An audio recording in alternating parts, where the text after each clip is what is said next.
Okay, today I'm going to totally do things a little bit differently than I have in the past. Had a couple of things happen, and I just wanted to kind of go over it with everybody and just mention a little bit about being an advocate for your own care and about really trusting who you're working with, making sure that they're digging deep and they're listening to you and that you feel confident in the care that you're getting.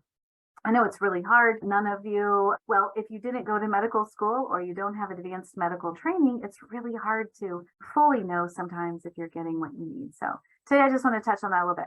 How this story actually starts off is a little bit different than how we normally do. So I'm going to tell you about this man. So I was in Cleveland between meetings and I went to the Cleveland Art Center. If you haven't been there, it's an amazing facility, absolutely stunning. And then if you walk on the grounds outside, they have some really cool art. They have some really cool statues and history.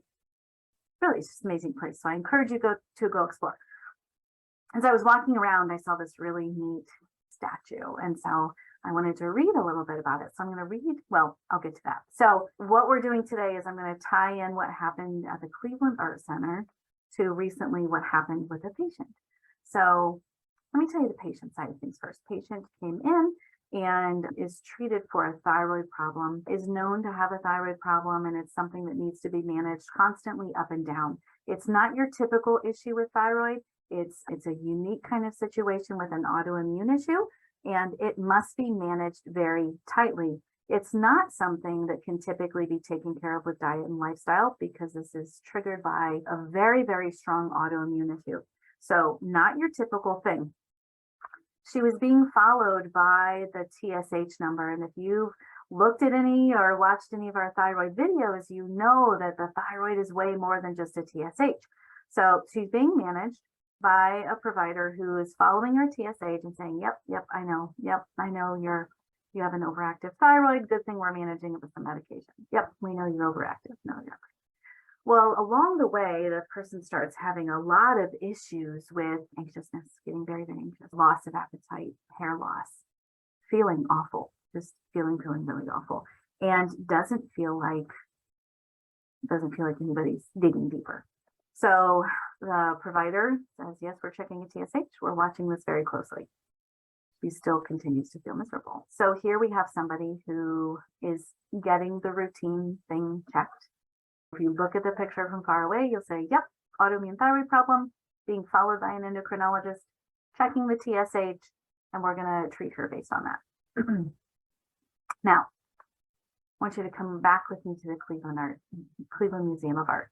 So the statue I saw, and I'll try to give you the cliff notes, but it was a really, really amazing story. So I might actually read more of it. I keep telling the kids that the next child who has a report to do is going to do it on Thaddeus Kosciuszko. So Thaddeus, translated later, he became referred to as Thaddeus. But Thaddeus, he was born in the village, it has a very, very long name, in present-day Kosovo, Belarus. He attended school in, I'm so sorry, I can't pronounce these names, Leblanc, and then the Cadet Academy in Warsaw before continuing his engineering studies in Paris, France. So born in Belarus, and then he trained in Warsaw, and then he went to Paris, France for this engineering study. After that, he arrived in America in 1776. He volunteered to serve in the Continental Army. So here we have this man from Belarus, wonderfully educated. In 1776, comes to America to volunteer in the Continental Army, in which he was appointed a colonel engineer. He was so moved by the United States Declaration of Independence that he decided to meet its principal author, Thomas Jefferson. The two became close friends. Jefferson later wrote of Thaddeus, he is as pure a son of liberty as I have ever known. I just love this. I've never heard of this guy. Regarded as one of the best engineers in American armed forces, he planned the Battle of Saratoga, the turning point of the American Revolution. George Washington immediately took notice, commanding him to improve fortification at Fort Clinton, which later became the United States Military Academy at West Point. So here's this man from Belarus, all this training in Warsaw and France, comes to the United States because he believes so much in our Constitution, shares his engineering skill, is a pure person of liberty and justice, and creates what is now the modern day West. So it was his defenses at that fort that General Benedict Arnold attempted to sell to the British because of how valuable they were. He served faithfully in the United States until the end of the Revolutionary War in 1783. He was promoted by Congress to the rank of Brigadier General and was admitted to the prestigious Society of Cincinnati and the American Philosophical Society. Before leaving for Poland, he drafted his will, naming Thomas Jefferson the executor, and he instructed that his property be used to buy the freedom of and provide education for African slaves, including those owned by Thomas Jefferson. So it goes on. He went back to Poland to participate in the Polish army when there was the Polish-Russian War of 1792. He passed away in Switzerland at the age of 72.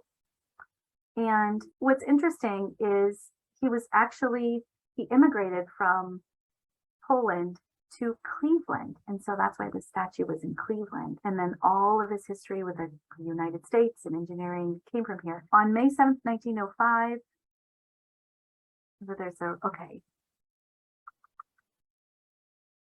there is a really cool, here we go. This is a really cool part. Oh, it looks like it's cut off a little bit.